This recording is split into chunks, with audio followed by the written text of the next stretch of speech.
आप सुन रहे हैं श्रीमद् भागवत गीता।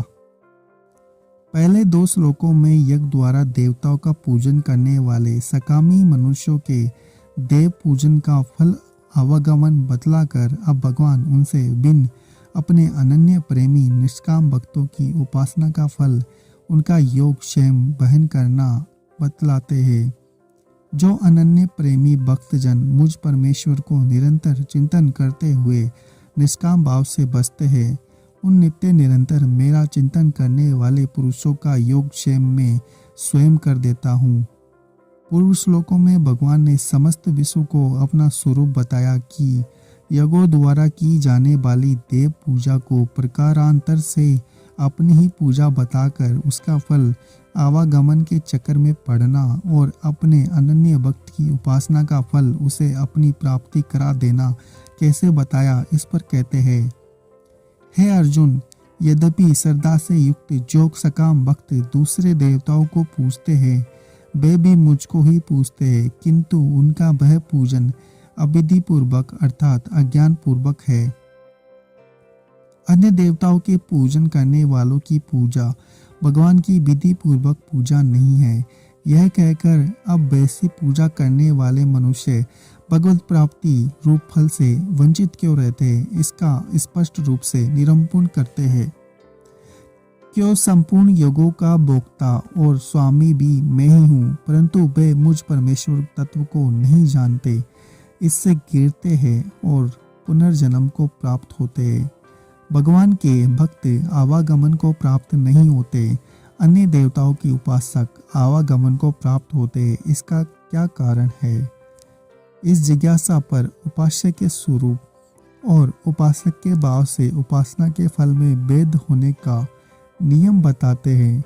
देवताओं को पूजने वाले देवताओं को प्राप्त होते हैं, पितरों को पूजने वाले पितरों को प्राप्त होते हैं, भूतों को पूजने वाले भूतों को प्राप्त होते हैं और मेरा पूजन करने वाले भक्त मुझको ही प्राप्त होते हैं, इसलिए मेरे भक्तों का पुनर्जन्म नहीं होता। भगवान की भक्ति का भगवत प्राप्ति रूप महान फल होने पर भी उसके साधन में कोई कठिनता नहीं है, बल्कि उसका साधन बहुत ही सुगम है। यही बात दिखाने के लिए भगवान कहते हैं, जो कोई भक्त मेरे लिए प्रेम से पत्र पुष्प फल जल आदि अर्पण करता है, उस शुद्ध बुद्धि निष्काम प्रेमी भक्त का प्रेम पूर्वक अर्पण किया हुआ वह पत्र पुष्प आदि मैं सगुण रूप से प्रकट होकर प्रीति सहित खाता हूँ। यदि ऐसी ही बात है तो मुझे क्या करना चाहिए? इस जिज्ञासा पर भगवान अर्जुन को उसका कर्तव्य बताते हैं। हे अर्जुन, तू जो कर्म करता है, जो खाता है, जो हवन करता है, जो दान देता है और जो तप करता है, वह सब मेरे अर्पण कर। इस प्रकार समस्त कर्मों को आपके अर्पण करने से क्या होगा? इस जिज्ञासा पर कहते हैं।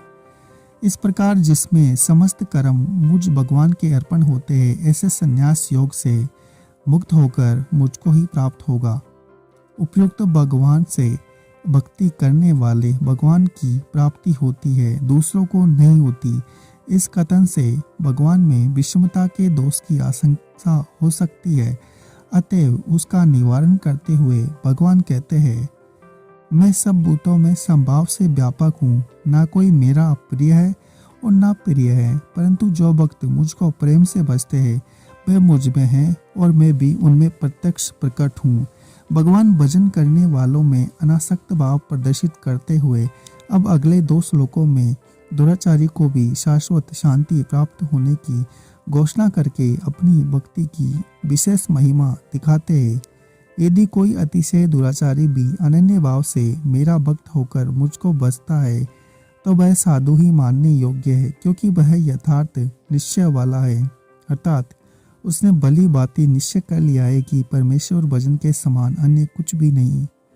वह शीघ्र ही धर्मात्मा हो जाता है और सदा रहने वाली परम शांति को प्राप्त होता है। हे अर्जुन, तू निश्चय पूर्वक सत्य जान कि मेरा भक्त नष्ट नहीं होता।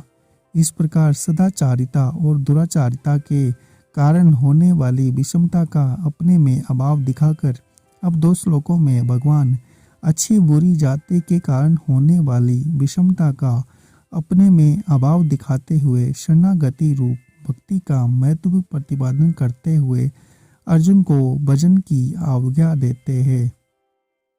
हे अर्जुन, स्त्री, वैश्य, शूद्र, पाप योनि, चांडाल आदि जो कोई भी हो, वे भी मेरी शरण होकर परम गति को प्राप्त होते हैं। फिर इसमें तो कहना ही क्या है, जो पुण्यशील ब्राह्मण तथा राजऋषि भक्तजन मेरी शरण होकर परम गति को प्राप्त होते हैं। इसलिए तू सुख रहित और क्षणभंगुर इस मनुष्य शरीर को प्राप्त होकर निरंतर मेरा ही भजन कर। पिछले श्लोकों में भगवान ने अपने भजन का महत्व दिखलाया और अंत में अर्जुन को भजन करने के लिए कहा। अतएव अब भगवान अपने भजन का अर्थात शरणगति का प्रकार बतलाते हुए अध्याय की समाप्ति करते हैं। मुझ में मनन वाला हो, मेरा भक्त बन, मेरा पूजन करने वाला हो, मुझको प्रणाम कर। इस प्रकार आत्मा को मुझ में नियुक्त करके मेरे परायण होकर तू मुझको ही प्राप्त होगा। अगर आपको हमारा ये प्रयास अच्छा लग रहा है तो चैनल को सब्सक्राइब कीजिए, वीडियो को लाइक और शेयर जरूर करें।